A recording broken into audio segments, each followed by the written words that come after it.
আজকে আমি রান্না করব বিচিওলা সিম দিয়ে, আলু দিয়ে, বেগুন দিয়ে চাপা শুটকির তরকারি। প্রথমে আমি সবগুলো সবজি কেটে নিলাম। এখন দিয়ে দিব লবণ, হলুদের গুঁড়া, মরিচের গুঁড়া। আমরা সাধারণত চাপা শুটকি তরকারির মধ্যে হলুদ, মরিচ আর লবণই ব্যবহার করি।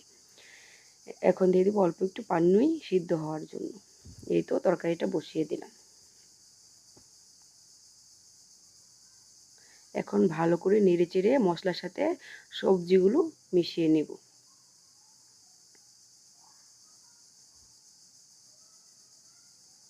নিয়ে নিলাম কয়েকটা কাঁচামরিচ, রসুন, পেঁয়াজ আর নিয়ে নিলাম চাপা শুটকি।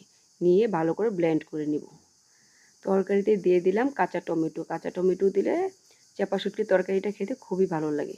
এই তো এখন ব্লেন্ড করে রাখা চাপা শুটকি ও রসুন, পেঁয়াজ এগুলো দিয়ে দিলাম। দিয়ে ভালো করে নেড়েচেড়ে মিশিয়ে নেব। এই তো আমার চাপা শুটকির তরকারি রান্না শেষ।